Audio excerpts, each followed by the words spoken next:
Thank you very much, Mr. Speaker. You must stop having that woman jump out of your body. Mr. Speaker, let me begin at page 17 of the budget presentation by the Minister of Finance, Ashni Kumar Singh. Mr. Speaker, this PPP government vision for Guyana was elaborated in a manifesto on the basis of which we were elected to office. That vision was further elaborated by His Excellency's inaugural address before the National Assembly. Our plan for the near future is to keep people safe and continue to nurture the economy. For the medium term, our plan is to make Guyana an economic powerhouse, where every single Guyanese person can live, learn, work, and retire in dignity and comfort.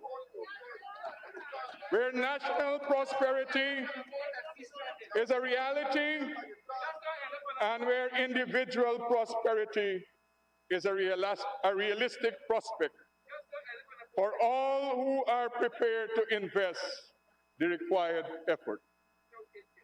The achievement of that objective requires a broad-based, resilient, productive sector, including vibrant industrial and manufacturing sector, creating jobs for emergence of a dynamic entrepreneurial and small business sector. Additionally, it requires an education sector that equips all of our people, including those seeking alternative pathways to work, with the skills that they need to play meaningful roles in the economy of today and of tomorrow. Foremost amongst these will be technical and technological-based skills. Finally, it requires all of the other prerequisites for improved quality of the being in place, including world-class healthcare facilities and programs to nurture our most vulnerable, as well as facilities and programs to encourage and promote the talents of our young people. Mr. Speaker, language of scholarship. Mr. Speaker, an economic trust, a developmental pathway. Mr. Speaker, studious in nature. And then 3 days after, the Honorable Attorney, the Honorable Opposition Leader, 3 days after, this is his response to this language. The budget is like a jet. The wheels are taking off. The cockpit is malfunctioning, and the pilot is flying a dream. The budget hasn't taken off as yet. One time it's took off and then it hasn't taken off. But it has crashed. Mr. Speaker, what you have here, and you could listen to the tone of the member that spoke before me, is a budget presentation coming from that side that will be puerile in nature, full of banality, profanity, and nothing that will uplift the people of this cooperative republic. Mr. Speaker, it's a people that is bankrupt of ideas. Backyard conversation. They discuss political and economic development with Rumshab Giaf, standpipe argument and backyard conversation. No depth, no understanding of matters. And so, Mr. Speaker, that is why the Speaker before me had to present to this National Assembly, Mr. Speaker. I have been around here in this National Assembly for 22 years. And Mr. Speaker, you have been here longer than I have been. And today, I have heard in this National Assembly the most shameless race-based conversation in this country. Shameless. Mr. Speaker, the Speaker before me went on to speak about Afro-Guyanese. She's a member of Parliament in Linden. What have you done for Afro-Guyanese in Linden?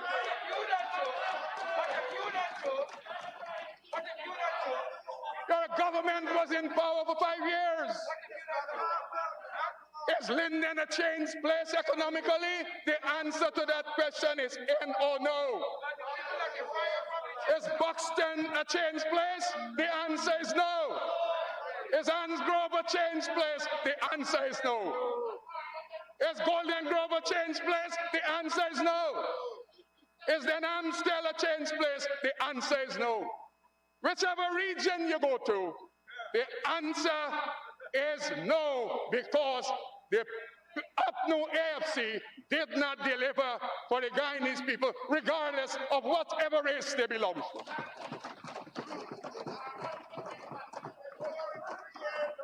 And you come into this National Assembly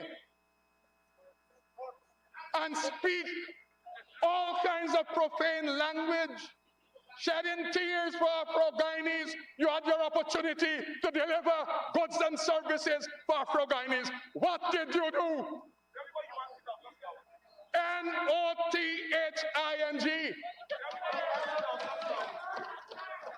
Mr. Speaker, the tone of this budget debate will be this government of ours presenting to the Guyanese people a plan of progress and development.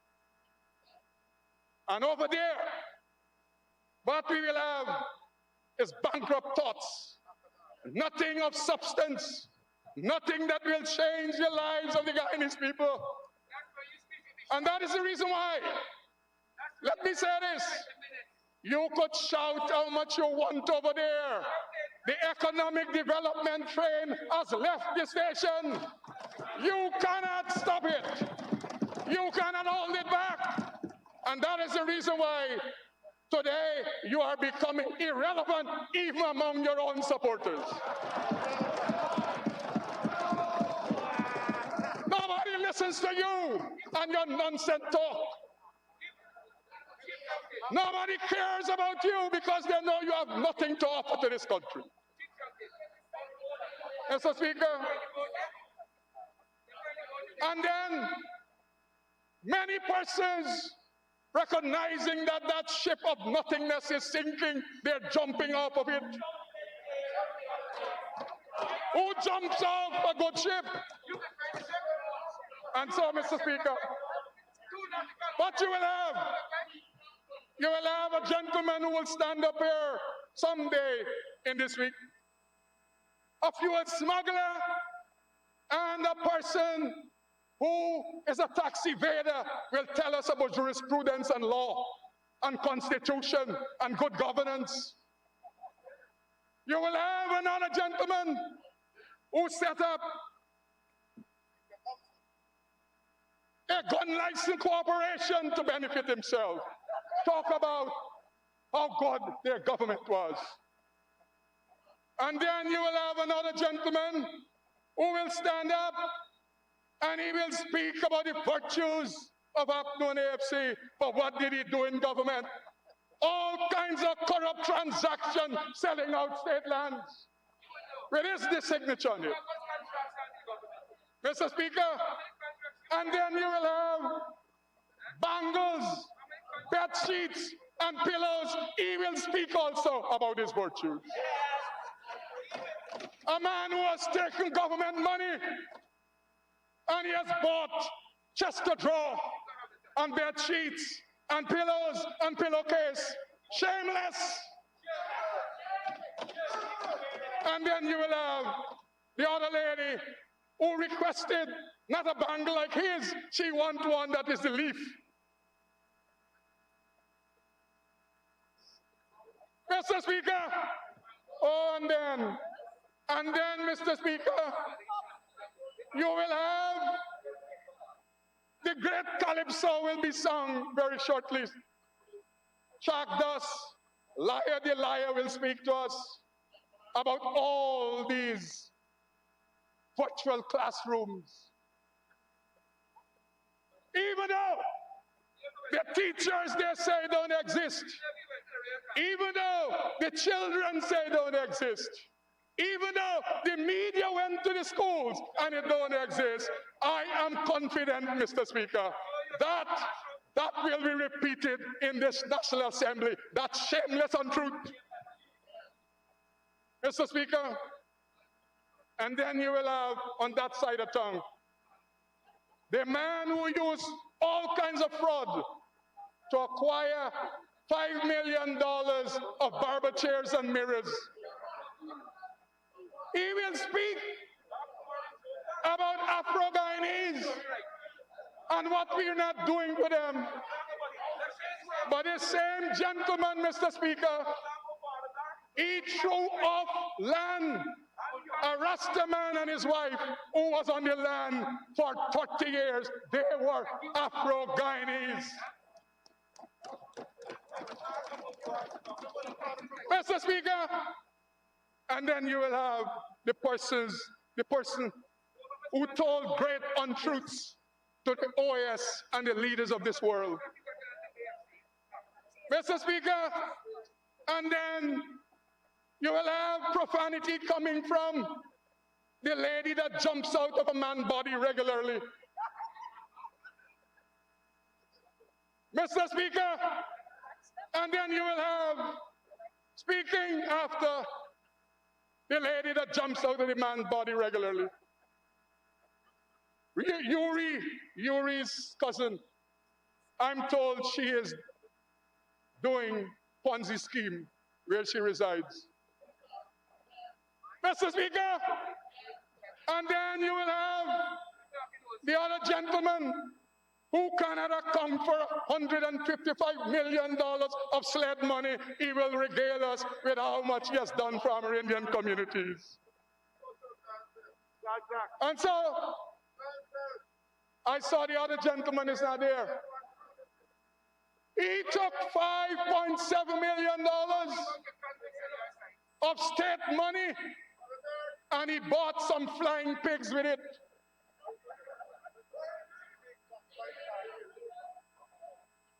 And if that profanity was not enough, the fraud committed was to purport to be a co-op society when it was not. It was just a hustler society. The fraud is compounded by taking government money and placing the pig pens on private land that belongs to his brother. These are the people. And they will come here with all kinds of righteousness and holiness, quoting scriptures. But you know the important thing is, the people of this country don't believe you at all. That's why you will stay over there perpetually.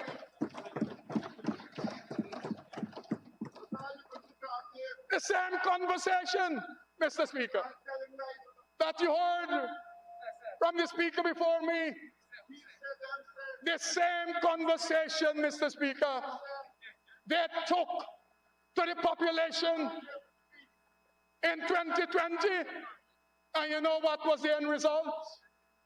The People's Progressive Party Civic being victorious, and that is the reason why we sit here today as the government of the Cooperative Republic of Ghana. And so, Mr. Speaker, you know,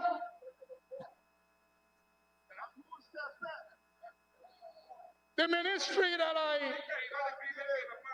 set over, it had 4 ministers under this cabal. 4 4 ministers. And you know what? They brought labor relations and the structures to manage and supervise labor relations to naught. 4 ministers. One of them, I'm told, the only good thing he had about him, he had the best ministerial bar. Mr. Speaker,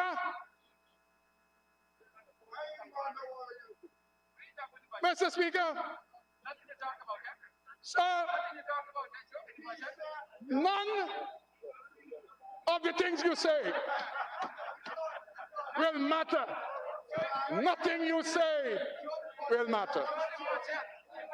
Mr. Speaker, the Ministry of Labor has 6 technical departments that were not nurtured.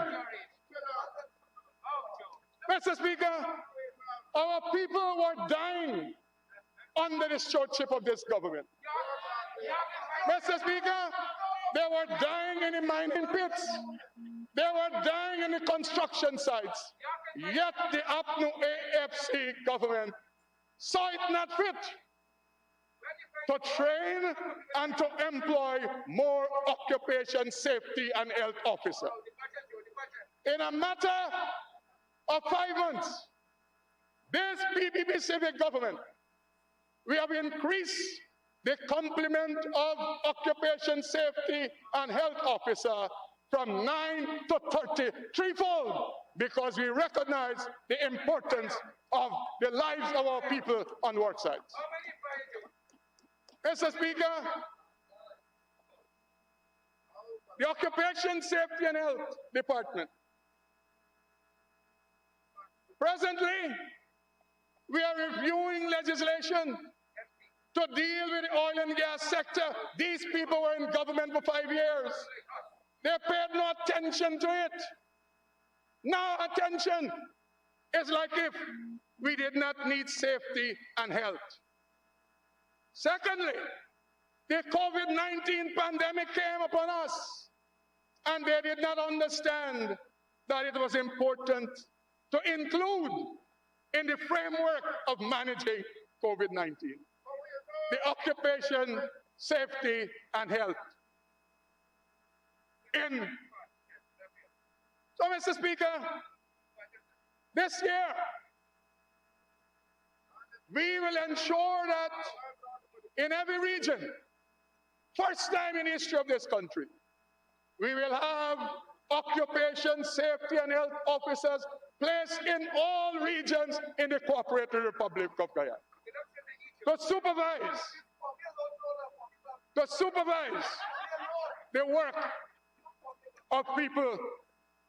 Mr. Speaker, again, labor relations, all kinds of advantage being taken on employees, and yet they saw no need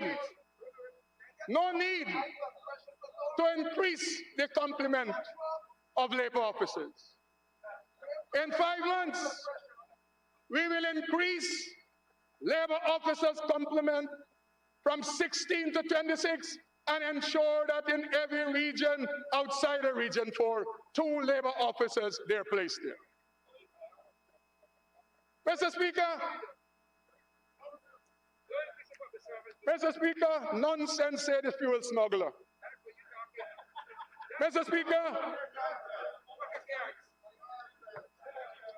the Central Recruitment and Management Authority of the Ministry of Labor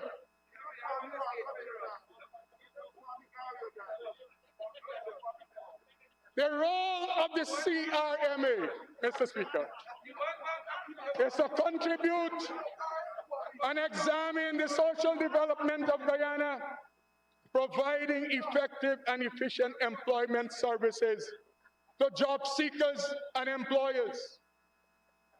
Mr. Speaker, again, no strategy, no program, no plan to develop that department.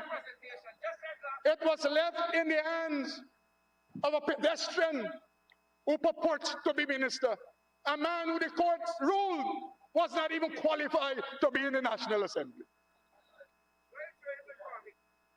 Mr. Speaker, the plans going forward is to improve the academic qualifications and our skills for job seekers. Mr. Speaker, the Board of Industrial Training was not utilized in the way for which the law said it must be utilized.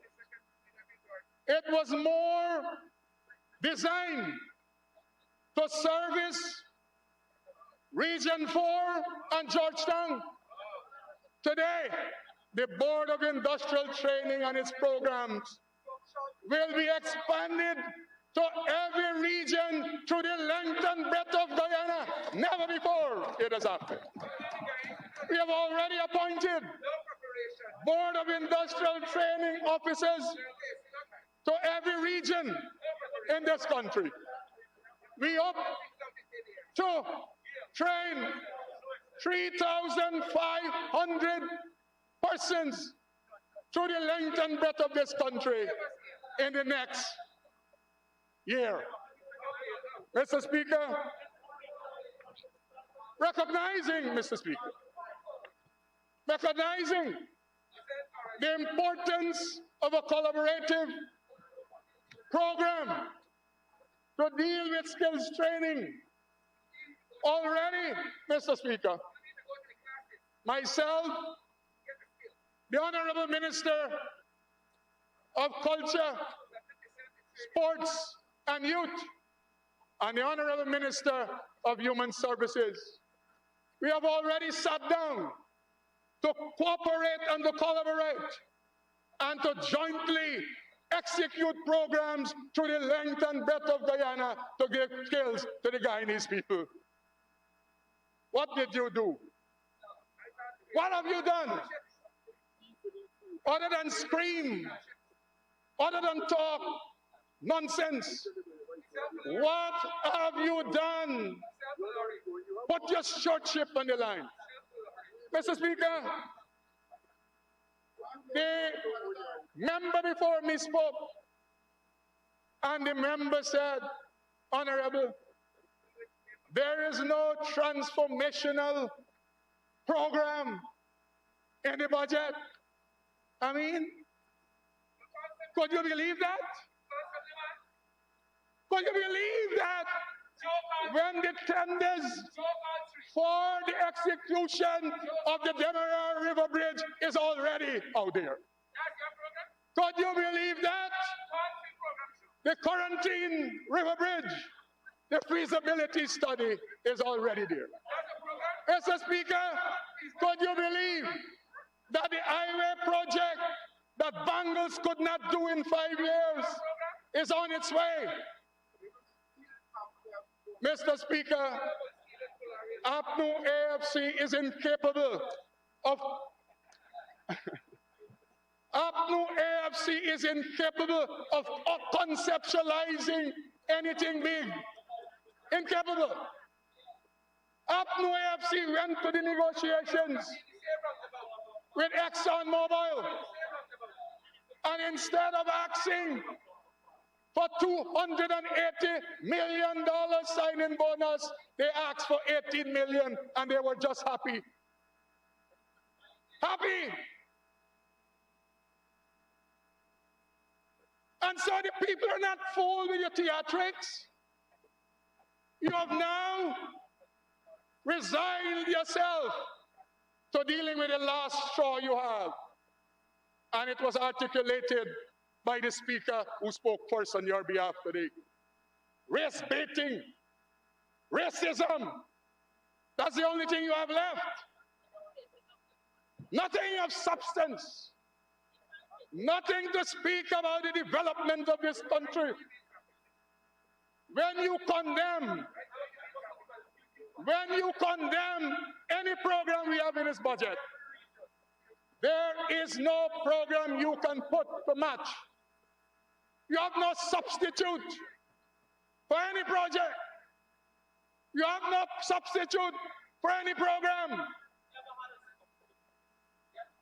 Mr. Speaker, and then the honorable member, some 3 minutes into our racist tirade, the honorable member, spoke to foreign affairs, and she fabricated and did fiction writing about the matter. Mr. Speaker. Mr. Speaker, let me make this clear, because in our passing mention, she took a swipe at my colleague, the Honorable Prime Minister. And this regular swipe they take at us who are of Afro-Guyanese heritage. Let me say this profoundly. The intellect and capacity that is in Mark Williams' foot, your leader don't have it from head to toe.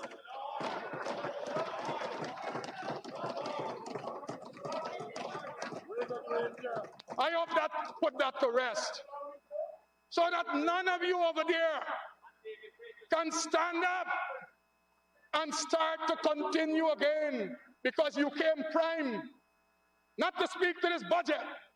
You came primed to speak racist talk in this National Assembly. That is what you all came to. And I'm saying that your racist conversation does not move us. We have a responsibility to the people of Guyana, and we would ensure we carry out that responsibility faithfully. And whilst we do that, you will be bystanders. You will be standing by. You will be a bystander. Empty. Look. Yeah, empty. Yes. The only time this gentleman had swagger in him, it was when he was in government. Today he's a beaten, downtrodden backyard person.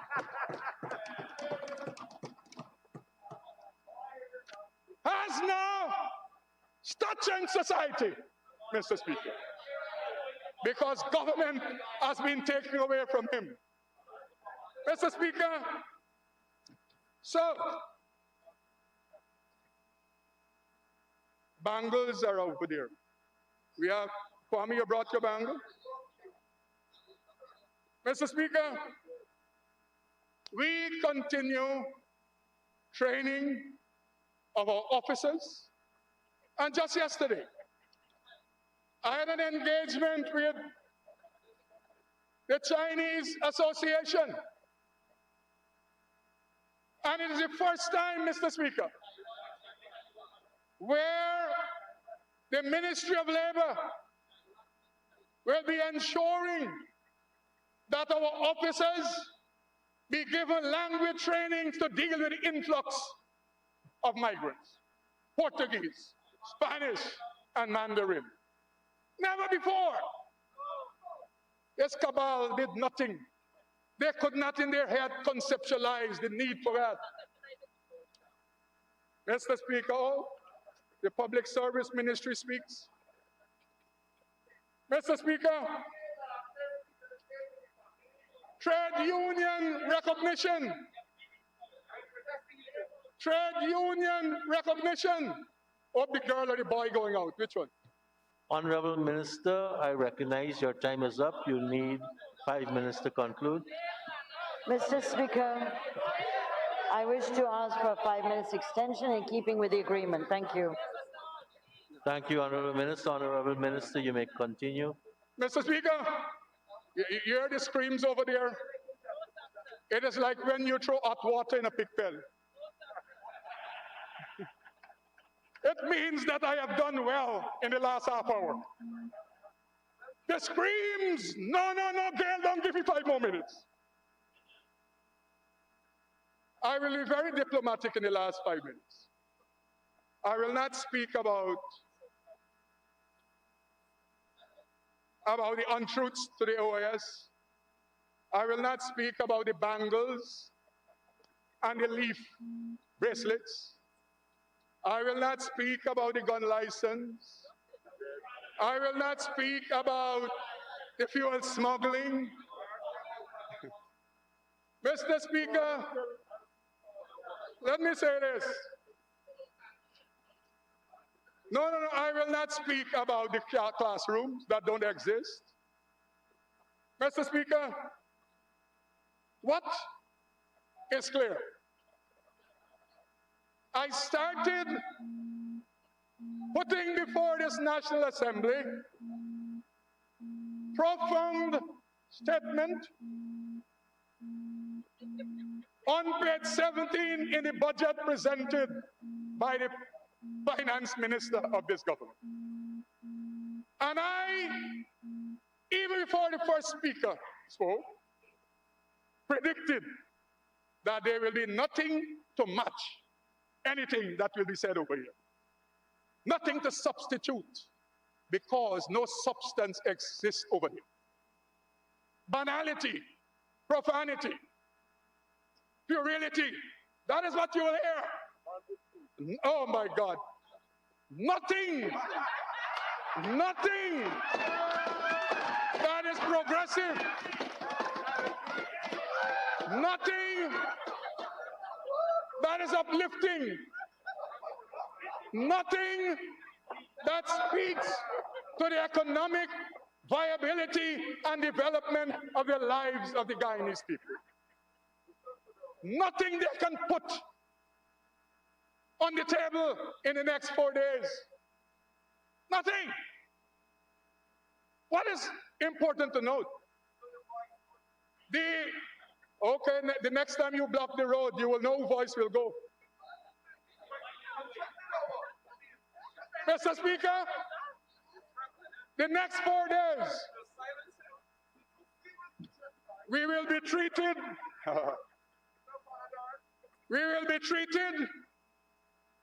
to profound and developmental trust. We will be treated to thoughts that will develop this country. And then over there, you will hear about the jets. You will not hear about how and what they will do. You know, importantly,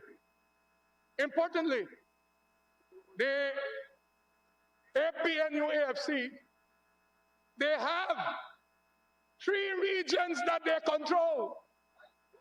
And I can predict they will not come here 2 regions, or they're decreasing. 2 regions that they control. And you know what? They will not even come here and speak to a development plan for those regions that they control. With all the thought that the speaker before me had to say. Failed to put before this National Assembly and the people of Region 10 a program, a plan, something that is different to what is presented in our budget. The representatives of Region 4, the same thing. They will have nothing to say about agricultural development. They will have nothing to say about educational development coming out of the region that they control. Because whether they're top tier, middle tier, or low tier APNU AFC operative, they are the same. They have nothing to offer the people of Guyana. So, Mr. Speaker, our case is made. Our case is made, and we will continue to make it.